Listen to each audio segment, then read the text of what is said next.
కాబట్టి అర్థం చేసుకోండి. మనం అడగక ముందే వాళ్ళే జాబ్ క్యాలెండర్ అని చెప్పేసి వాళ్ళ మేనిఫెస్టో పెట్టడం జరిగింది. తర్వాత 2 లక్షల ఉద్యోగాలు ఇస్తామని చెప్పేసి కూడా వాళ్ళే చెప్పడం జరిగింది. సంవత్సరం కాదు కదా, ఇంతవరకు 18 నెలలు కూడా దాటిపోయింది. ఇంతవరకు జాబ్ క్యాలెండర్ లేదు, ఏం లేదు. ఎటువంటి ఏం సబ్మిట్ చేయకుండా ఎవరి దగ్గరికి వెళ్ళినా కానీ వాళ్ళు కూడా ఎటువంటి రెస్పాన్స్ లేకుండా చేస్తా ఉన్నారు. కాబట్టి మనం ఈ రోజు అసలు ఈ ప్రభుత్వం సంగతి ఏదో చూద్దాం ఉన్నట్టు కూడా ఇక్కడ ఇందిరాపార్క్ దగ్గర మనం శాంతియుతంగా ధర్నా పెట్టుకునే ప్రయత్నం చేస్తున్నాం. ఒకసారి ఆలోచించండి మిత్రులారా, చాలా మంది నిరుద్యోగులు కూడా దాదాపు మేము 10 రోజులు కూడా తిరుగుతా ఉన్నాం. దిల్సుఖ్ నగర్ లో కానీ, అశోక్ నగర్ లో కానీ అందరి కోసం తిరుగుతా ఉన్నాం. ఇంకా చాలా మంది మిత్రులు కూడా స్టడీ హాల్లో హాస్టల్లో ఉన్నట్టుంది. ఎందుకంటే నీ కోసం నువ్వు వస్తేనే ఇక్కడ నీ సమస్య పరిష్కారం అవుతుంది. ఎందుకంటే అందరూ నిరుద్యోగమే కదా. ఇక్కడ ఎవరెవరు సపరేట్ ఏజెంట్ ఏం లేదు. జీపీ వాళ్ళు కానివ్వండి, ఎస్ఐ కానిస్టేబుల్ వాళ్ళు కానివ్వండి, గ్రూప్స్ వాళ్ళు కానివ్వండి, డిఎస్సీ వాళ్ళు కానివ్వండి, ఎవరైనా సరే అందరం నిరుద్యోగులేం. కాబట్టి ఇది అందరి కోసం జరుపుకుంటున్న సభ కాబట్టి అందరూ ఆహ్వానితులే. అందరూ వచ్చి ముందర కూర్చోవలసిన కూర్చున్నాం. ఇక్కడ ఏంటంటే కొంతమంది ఏం మాట్లాడుతారంటే గ్రూప్స్ నోటిఫికేషన్ విడుదల చేయమని చెప్పేసి అంటే ఆల్రెడీ కోర్టులో కొన్ని కేసులు ఉన్నాయి. అవి సాల్వ్ అయిన కూడా కొత్త నోటిఫికేషన్ ఇవ్వడం కుదరదని చెప్పేసి చెప్పడం జరుగుతుంది. అది కానీ అడిగే ప్రశ్న ఏంటంటే ఆల్రెడీ గ్రూప్ 1 మెయిన్స్ ఎగ్జామ్ అయిపోకముందే వీళ్ళు ఆల్రెడీ జాబ్ క్యాలెండర్ లో మీకు కొత్త గ్రూప్ 1 నోటిఫికేషన్ ఇస్తామని చెప్పి చెప్తా ఉన్నారు. మరి మీకు సోయి లేకుండానే కొత్త గ్రూప్ 1 నోటిఫికేషన్ ఇస్తామని చెప్పి చెప్తున్నారా? మీరే చెప్పారు కదా. సరే అదంటే పక్కన పెట్టండి. ఇప్పుడు ఆల్రెడీ జీపీఓ నోటిఫికేషన్, గ్రామ పాలన ఆఫీసర్ నోటిఫికేషన్ కూడా చాలా మంది నిరుద్యోగులు ఎదురు చూస్తా ఉన్నారు. కనీసం అది వచ్చినా చాలని చెప్పేసి కూడా గ్రూప్స్ వాళ్ళు, పోలీసు ప్రిపేర్ అయ్యే పరిధిలో అందరూ ఎదురు చూస్తా ఉన్నారు. ఆల్రెడీ 7,400 వరకు ఖాళీలు ఉన్నాయి భర్తీ. అవేనా ఖాళీ? ఆ ఖాళీలో భర్తీ చేయడానికి మీకు ఇబ్బంది ఏంది? ఎందుకంటే ఇక్కడ మీ మంత్రులకు సోయి ఉండదు, మీ ఎమ్మెల్యేలకు సోయి ఉండదు, మీకు సోయి ఉండదు. మీకు చెప్పేది ఎవడో కూడా మాకు అర్థం కాని పరిస్థితి ఉన్నది. సీఎం రేవంత్ రెడ్డి గారు కూడా ఒకనొక సభలో మాట్లాడుతూ ఒకసారి 50,000 ఉద్యోగాలు ఇచ్చినామంటారు, ఒకసారి 60,000 అంటారు, ఒకసారి 80,000 అంటారు. ఇంకా 2 రోజులు పోతే 2 లక్షల ఉద్యోగాలు ఇచ్చిన టాటా బాయ్ బాయ్ కథం అంటారు. కథం ఏముండదు. ఇక సప్పుడు కాకుండా ఎక్కడ ఉందో అక్కడ కూర్చున్నట్టే ఉంటుంది, కూర్చోండి ఏముండదు.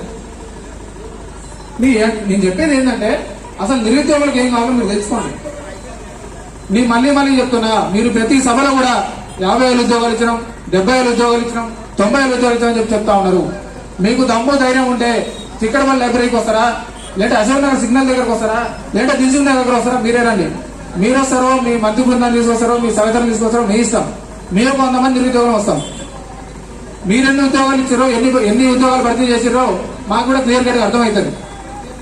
ఇక్కడ ఏంటంటే ప్రతి ఒక్క నిరుద్యోగం కూడా ఎవరిని గెలిచినా ఏడుకోకడే తక్కువ. కాంగ్రెస్ పార్టీ గెలిచిన దగ్గర నుంచి కూడా ప్రతి ఒక్క నిరుద్యోగి ఉద్యోగ నోటిఫికేషన్లు వస్తాయేమో ఇంకొస్తాయేమో ఇంకా రాసుకుందేమో అని చెప్పేసి ఎదురు చూస్తా ఉన్నారు. కానీ ఇంతవరకు ఒక్క నోటిఫికేషన్ కూడా రాని పరిస్థితి. అది పోలీసే కానివ్వండి, జీపీఓ కానివ్వండి, గ్రూప్స్ కానివ్వండి, డిఎస్సీ కానీ ఏ నోటిఫికేషన్ సరే ఒక్కడు కూడా పట్టించుకునే నాదులు లేడు. కాబట్టి ఇంకా మనకు సమయం వచ్చింది. ఎందుకంటే ఆనాడు మన అన్నలు పోరాడి, తెలంగాణ ఉద్యమంలో పోరాడి, అరే మన తెలంగాణ బిడ్డలకు అన్యాయం జరుగుతా ఉంది, మన ఉద్యోగాలు పక్క రాష్ట్రంలో ఎత్తకపోతారని చెప్పేసి తెలంగాణ తీసుకొస్తే, మన కోసం మన తెలంగాణ అమరవీరులు అసూలు బాసి మన కోసం తెలంగాణ తీసుకొస్తే వచ్చిన 10 సంవత్సరాల నుంచి కూడా నిరుద్యోగులు అన్యాయం జరుగుతూనే ఉన్నది. వీళ్ళు రాజకీయం ఉండి వీళ్ళు ఉద్యోగాలు పొందుతున్నారు కానీ నిరుద్యోగి మాత్రం జీవితాంతం నిరుద్యోగి ఉంటున్నాడు. రోడ్ల తిరుగుతున్నాడు, స్టడీలో కూర్చున్నాడు, హాస్టల్లో కూర్చుంటున్నాడు. ఇట్లా ఎన్ని రోజులు కూర్చుందాం? ఇంకా ఎన్ని రోజులు ఇట్లా? ఇక్కడ ఎన్ని రోజులు స్టడీలో కూర్చొని చదువుతావు, ఎన్ని రోజులు హాస్టల్ ఫీజు కట్టుకుంటుండవు. నోటిఫికేషన్ లేనంత కాలం నువ్వు మాత్రం ఏం చేస్తావు? కాబట్టి ఆలోచించండి మిత్రులారా. సమయం వచ్చింది కాబట్టి మేము కూడా సుమారు 10 రోజుల నుంచి కూడా అన్ని జిల్లాలు తిరిగినాం, అన్ని సెంటర్ లైబ్రరీలు తిరిగినాం, మిగతా అన్ని కూడా తిరిగి చెప్పడం జరిగింది. నిరుద్యోగులారా సమస్య మనది కాబట్టి మనమే పోరాడాలి, మనమే ముందు చెప్పడం జరిగింది. సరే కొంతమంది మిత్రులు కూడా వచ్చేవాళ్ళు వస్తా ఉన్నారు, సంతోషం. ఇంకా ఎవరైనా మీలో మాట్లాడాల్సుకున్న వాళ్ళు ఎవరైనా ఉంటే మాట్లాడొచ్చి ప్రయత్నం చేయండి. ఎందుకంటే ఇక్కడ అందరికీ అన్ని చేయలేము కూడా లేదు. ఎందుకంటే మీకు కూడా కొన్ని సమస్యలు ఉండొచ్చు, మీరు కూడా మాట్లాడని చెప్పేసి ఉండొచ్చు. కాబట్టి మీరు కూడా ముందుకు వచ్చి మాట్లాడే ప్రయత్నం చేయండి. ఇక్కడ ఎంతమంది నిరుద్యోగులు కలిసిన ఇక్కడ చిక్కడపల్లి లైబ్రరీలో 5 రూపాయలు భోజనం చేసుకుంటే ఎంతమంది నిరుద్యోగులు ఇబ్బంది పడతా ఉన్నారో చూస్తా ఉన్నాం. మన దిల్సుఖ్ నగర్ చూసుకుంటే సాయిబాబా టెంపుల్లో మధ్యాహ్నం భోజనం తీసుకుంటూ కొంతమంది అభ్యర్థులు కూడా క్యాటరింగ్ పని చేసుకుంటూ కూడా ఎంతో సరే కన్న తల్లిదండ్రులను ఇబ్బంది పెట్టడం ఇష్టం లేక ఏదో ఒక పని చేసుకుంటూ వాళ్ళకి వెళ్ళి తీసుకుంటూ ఉద్యోగ నోటిఫికేషన్ కోసం ఎదురు చూస్తా ఉన్నారు. ఇంకా ఎన్ని రోజులు ఎప్పుడు ఇస్తారు, ఏమిస్తారు? ఇంకొక 10 రోజులు అయితే మళ్ళీ స్థానిక సంస్థల ఎలక్షన్ నోటిఫికేషన్ అని చెప్పేసి అంటారు. వీళ్ళు ఎలక్షన్లో నోటిఫికేషన్ వేసుకుంటారు కానీ ఉద్యోగ నోటిఫికేషన్ ఇవ్వట్లా. ఎంత చెప్పినా ఏం చేసినా చీమ కుట్టినట్టు లేకుండా అసలు ఎటువంటి ఏం రెస్పాన్స్ లేకుండా ఎవరిని కలిసినా కానీ ఏదేదో సంబంధాలు చెప్పుకుంటే వీళ్ళు కాలం వేల చేసే ప్రయత్నం చేస్తూ ఉన్నారు. నేను ఒకటే చెప్తున్నా, మీరు ఉద్యోగాలు ఇస్తామని చెప్పండి, లేదంటే మాకు చేత కాదు, మా వల్ల కాదు. మొన్న రేవంత్ రెడ్డి అన్నారు నన్ను కోసుకున్నా ఏం లేదని చెప్పేసి ఏదో ఒకటి మాకు క్లారిటీ చెప్పండి. అంతేగాని నిరుద్యోగులను మభ్యపెట్టి నిరుద్యోగులను డిప్రెషన్లో పెట్టి వాళ్ళని నిరుద్యోగం అసలు నోటిఫికేషన్ వస్తుందా రాదా అని చెప్పేసి వాళ్ళని ఒక భ్రమలో ఉంచి ఇట్లా రోజు టైం తీసుకునే ప్రయత్నం చేస్తూ ఉన్నారు, పబ్బం గడిపే ప్రయత్నం చేస్తూ ఉన్నారు.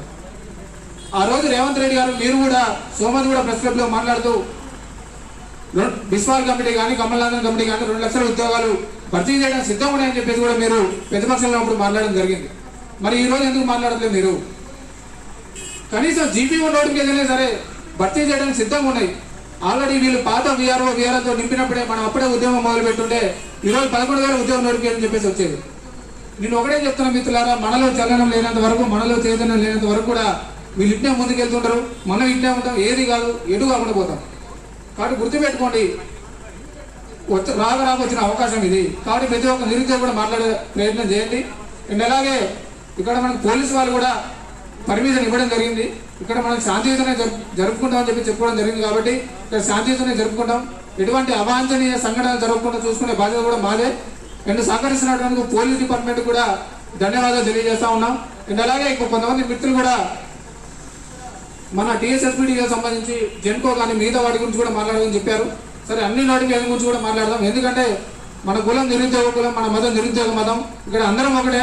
ఇక్కడ GP1 ఆస్పిరెంట్స్ అని కానీ, DSC ఆస్పిరెంట్స్ అని కానీ, పోలీస్ ఆస్పిరెంట్స్ అని కానీ, గ్రూప్ ఆస్పిరెంట్స్ కానీ చెప్పేసి ఎవ్వరు వేరులేరు. అందరం ఒకటే, అందరి కోసం చేస్తున్నాం. కాబట్టి అందరూ కూడా కొంచెం సమన్వయంతో ఉండి ఈ సభ అయ్యేంత వరకు కూడా ఎదుగు కదలకుండా ఇక్కడ కూర్చోవలసిన కూర్చున్నాం. ఎందుకంటే ఇక్కడ మన బలం ఎంత చూపిస్తే అక్కడ ఇంటెలిజెన్స్ వాళ్ళు రిపోర్ట్ అంత పెద్దగా ఇస్తారు. ఎందుకంటే సార్ నిజంగానే ఇంతమంది నిరుద్యోగులు సభకు వచ్చినారు, నిజంగానే నిరుద్యోగ తీవ్రతరం ఉన్నట్టుందని చెప్పేసి కూడా వాళ్ళు కూడా అనుకుంటా ఉంటారు. మనం ఇక్కడ ఎంత గట్టిగా మంట పెడితే అక్కడ సెక్రటరీ సెగ అక్కడ జరుగుతుంది రేవంత్ రెడ్డికి. కాబట్టి కాబట్టి ఎలక్షన్ నోటిఫికేషన్ వచ్చేంత లోపే సరే మిగతా నోటిఫికేషన్ పక్కన పెట్టండి.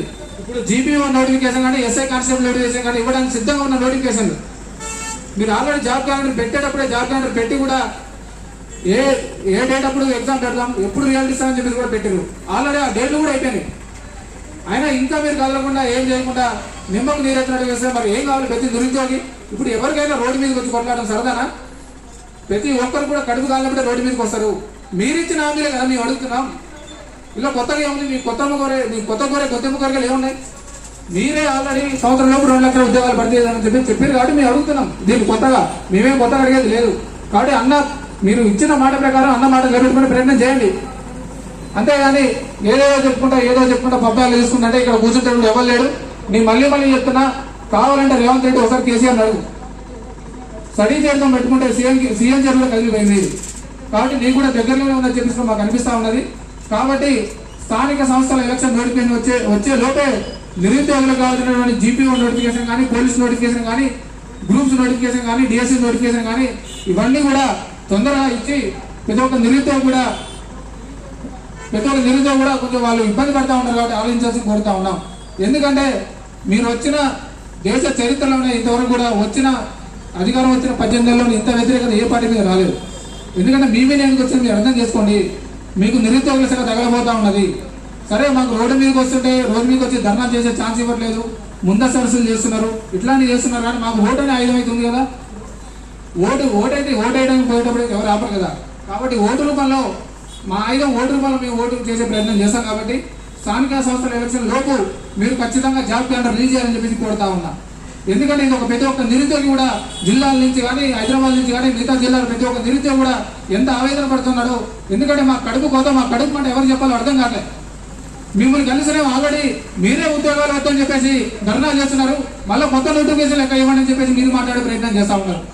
ఆ రోజు చిక్కడపల్లి ఎదురు నుంచి అశోక్ నగర్ సిగ్నల్ వరకు గ్రూప్ 2 వాయిదా కోసం అని చెప్పేసి సుమారు 200-300 మంది పిల్లల్ని సిగ్నల్ వరకు తీసుకొచ్చే ప్రయత్నం చేసి జరిగింది. ఆ రోజు జరిగింది కేవలం మాకు గ్రూప్ 2 పరీక్షకి సమయం లేదు అంటే మా సిలబస్ పూర్తి కాలేదు, కొంచెం వాయిదా ఇవ్వండి అని చెప్పేసి కోరితే దాన్ని వాళ్ళు ఇష్టం వచ్చినట్టు మార్చుకొని ఉద్యోగాలు వద్దంటారు అని చెప్పేసి ఏదో మళ్ళీ ప్రవేశపెట్టే ప్రయత్నం చేస్తా ఉన్నారు. ఇప్పుడు ఉద్యోగం నోటిఫికేషన్ ఇస్తుంటే ఎవరైనా వద్దంటారా? మీకు వద్దా? చెప్పాలి గట్టిగా. ఉద్యోగ నోటిఫికేషన్ వద్దా? ఎవరైనా ఉద్యోగ నోటిఫికేషన్ వద్దని చెప్పి ధర్నా చేస్తారా? చేయలేదు. ఇటు ఇంకొక ముచ్చట ఇంకో పంచాయతీ ఉంది.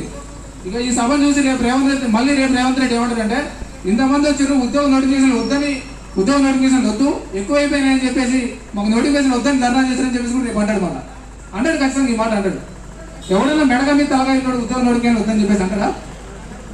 ఇప్పుడు ఇంతమంది దేనికి వచ్చినా పని పడలేదని వచ్చినా, లేదంటే ఒక్కొక్కరికి ఆల్రెడీ 2-3 ఉద్యోగాలు ఉన్నాయి మాకు, ఇక ఉన్న ఉద్యోగాలు చాలు, కొత్త వాళ్ళకి ఏమి ఇస్తారు, మాకే ఉన్న ఉద్యోగాలు ఎక్కువైపోయినా ఒక 2-3 మాకంటే తీసుకొని వేరే వాళ్ళకి ఇచ్చే ప్రయత్నం చేయాలని చెప్పడానికి వచ్చినావా?